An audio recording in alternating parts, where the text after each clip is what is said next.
Maayong adlaw kanatong mga igsoon. Salamat sa nakaanhi ko diri aron sa pag-asoy sa kaayo nga gihatag sa kuha sa Ginoo. Magpaila sa ako si Police Executive Master Sergeant John Alan Aninyon Caballero. Naasan ko karon sa Police Regional Office 11, Buhangin, Davao City. O kasamtangan ako nagasimba diha sa Davao Prison and Penal Farm. Kaya doon na kita gamay diha nga simbahan. Life is not at all that bad, my friend. If you believe in yourself, if you believe there's someone who walks through life with you, you'll never be alone. Just learn to reach out and open your heart. Karong adlaw mga igsuon, mohatag ako kaninyo og asoy nga usa kaayo nga gihatag sa kuha sa atuang Ginoo. Katong December 12 sa niaging tuig, nakadawat ko og tawag sa usa ka contact tracer nga nagpahibalo kanako nga aduna ko'y direct contact sa usa ka nagpositive sa COVID-19. So tungod sa kahadlok o kabalaka, akong gi-isolate ang akong sarili, kaya ang advice ako mag-home quarantine ko. So naman akong pamilya, so nag-isolate ko, nag-put up kog tent sa gawa sa balay, o wala na ko mo apil og salong kaon sa ilaha, o wala na ko matulog sa moang kwarto, o dito na ko natulog sa tent. O further, nag-advise sa kuha nga magpaabot ko sa akong swab. So tungod sa akong kahadlok, niampo ko sa Ginoo nga kung maabot ang swab test, manigative ang result. Nagpatabang ko sa akong mga kailang nga mga pastor, mga amigo, nga ma-negative ang result sa akong swab. Nya, nagabasa kong Bible, o gibalik-balik po na akong basa ang Psalms 91. O gani, pag-abot sa December 16, 2020, before ko giswab, nag-claim din ako sa Ginoo nga for the negative result sa ako ang swab. Pag-abot sa December 18, tinuod na abot ang resulta sa akong swab test ug kato na positive. Na frustrated ko atong panahona ug gani gimahayan nako ang Ginoo. Lord, nag-ampo ko kanimo, nagluhod ko kanimo.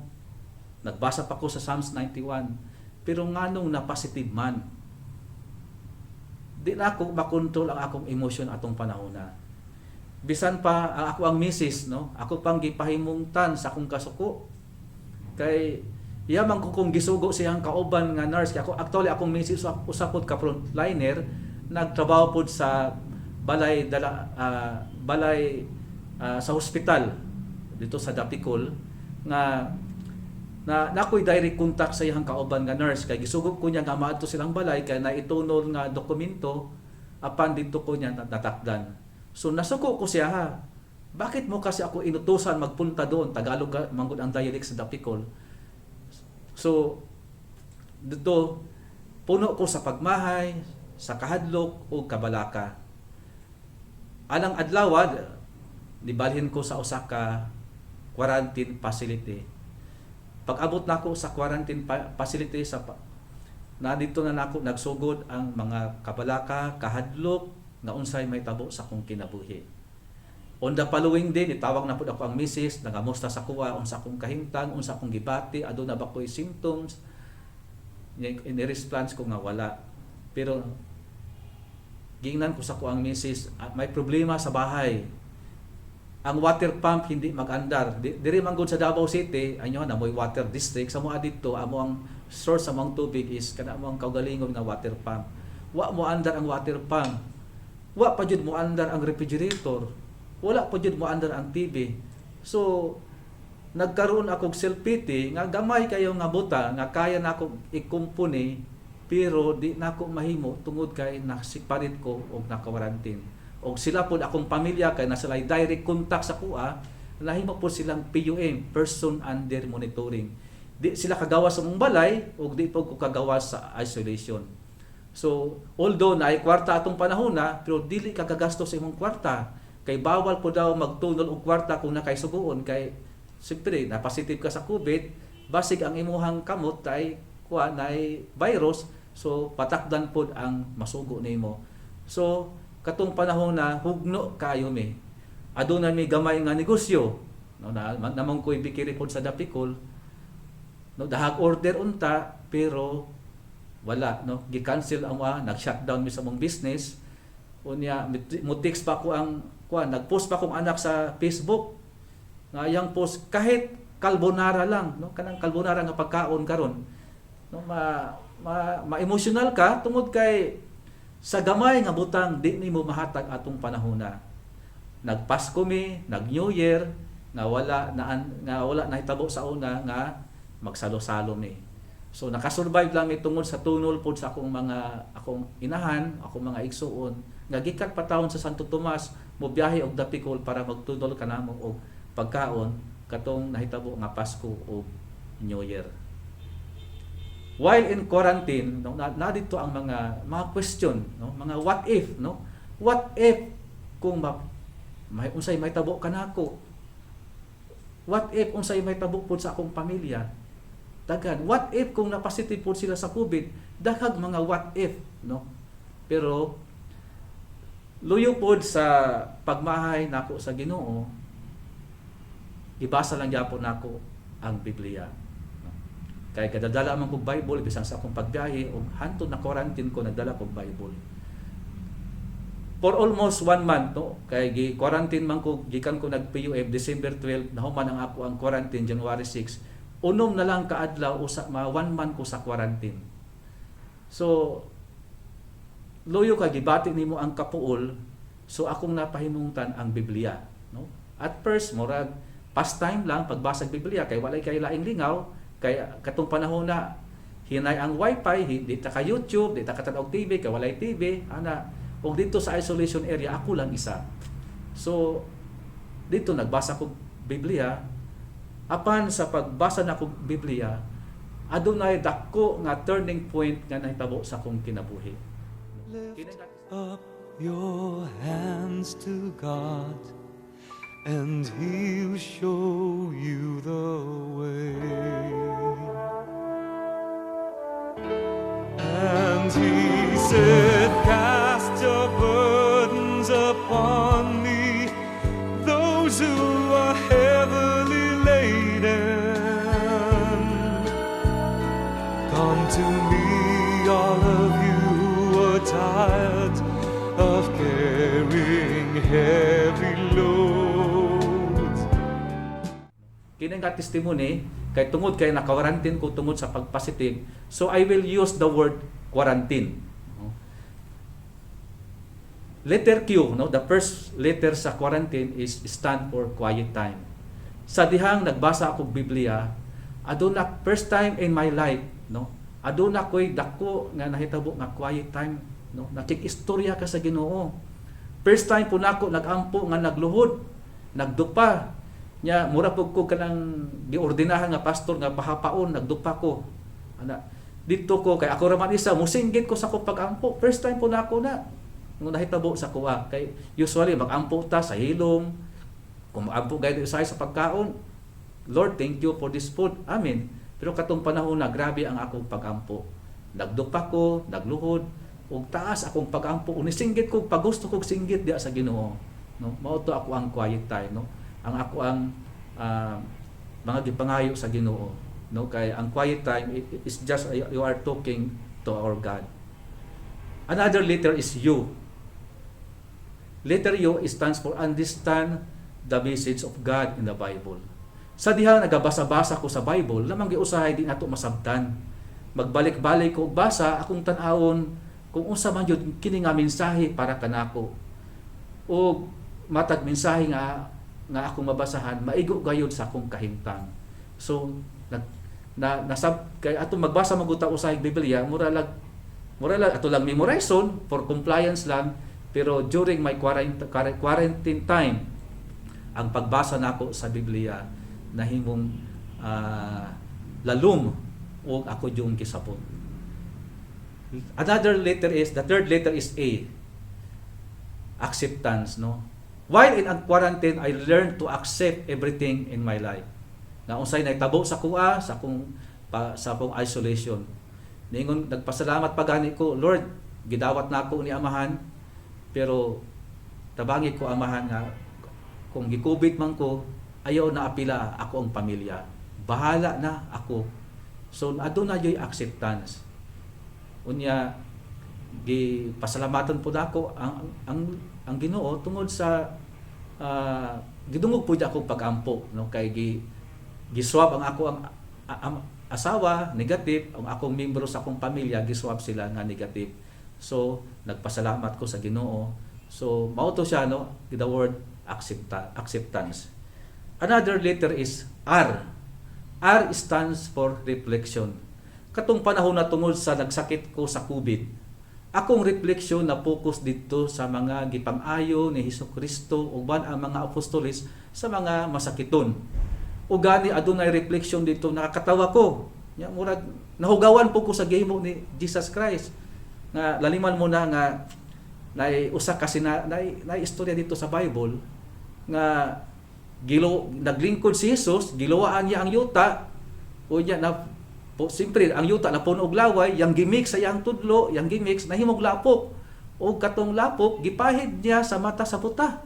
Kakatawa ko ba kay hugawa sa gihimo ni Jesus, laway, lapo, yuta niya gilapok-lapok niya, pero gihimo kato niyang instrumento nga naayo ang buta. Nanibawat akong balahibo ato, o nga kadto nga verse. So, aduna jud yung mga reflection nga maabot pod sa imong kinabuhi while you are reading Bible. Letter A, no, acknowledgement. Gi-acknowledge nako ang kaayo sa Ginoo sa kuha, o akong giingnan ang Ginoo, Lord, ikaw ang ni-control sa akong kinabuhi, ikaw na ang bahala sa kuha, sa akong pamilya. O mao to, gi-acknowledge nako ang kaayo, mga goodness, ang mga circumstances nga naabot sa imong kinabuhi nga loyo sa mga kanang family nga problema, sa kanang business ana. So akong pag-acknowledge sa Ginoo, nawala na to, no, bahalag na bankrupt sa negosyo, bahalag wala ka nakulong, pero gi-acknowledge nako ang kaayo sa Ginoo. For the yoke I will give you is easy, and my burden is light. Come to me, and I will give you rest.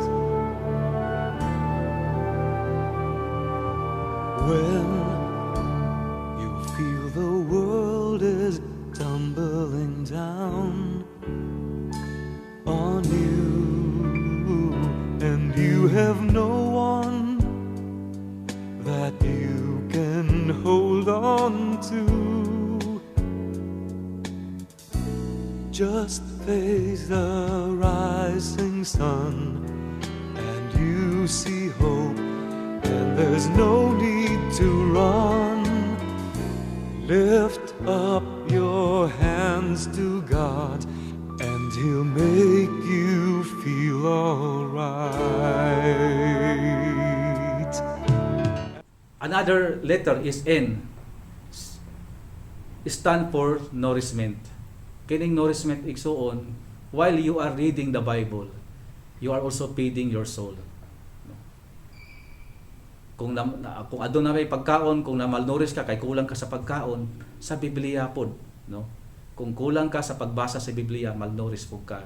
So while you are reading the Bible, no, you are nourishing your soul, no? Naghatag kanimo og kabusog, ug naghatag kanimo nga ikaw magkinabuhi nga matarong. Letter T, the word trust, no? Gisalig nako tanan sa Ginoo nga Lord, ikaw ang tanan, ug magaobey ko dinha sa imuhang mga kung unsa man ang imuhang ihatag kanako. No, trusting is obeying our Lord and Savior. So gasalig na ako ang tanan, gicommit na ako ang tanan dinha sa Ginoo. Letter I, the word intimacy. While you are reading the Bible, it develop your inner relationship to God. Yung kitong intimacy, deeper relationship to God. No, dili na ako ma-express sa pulong nga giunsa gayud nga unsa katang the word nga intimacy. No, kami lang jud sa Ginoo ato nag-istorya atong panahona. No, makita na ako sa mga danggo, sa akong mga pananaw, ana kay ako lang isa. Then another word is N stands for no turning back on your wicked ways. Kung unsa ka makasasala sa una, ayaw na balika ang imuhang nangagi. No turning back on your wicked ways. Letter A is the word evangelism. Mao gani nga ni-text ko ni Pastor Winsel nga aduna po ko'y asoy, no, kay at least maka-impart ko, no, at least naka-evangelize ko sa gamay nga pamaagi. O katong National Bible Month, nag-preach po ko sa simbahan, no, a word of evangelism na aduna po ko'y ma-share, no, pinaagi sa gamay ni nga testimony. O mao ko to ako mga asoy nga gihatag sa nga kaayong gihatag sa kuha sa Ginoo. O akong gi-encourage ang mga kaigsuonan, no, nga bisag wala tong National Bible Month, magpadayon kita og basa sa Bible. Kaya ang Bible nag-consist og 5 ka litra, di ba? B-I-B-L-A. It meant to say basic instruction before living on earth.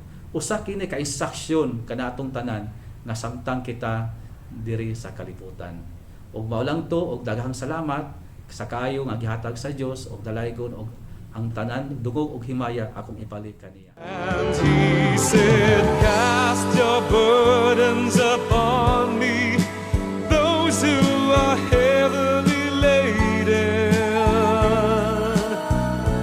Come to me, all of you who are tired of carrying heavy loads. For the yoke I will give you is easy, and my burden is light. Come to me.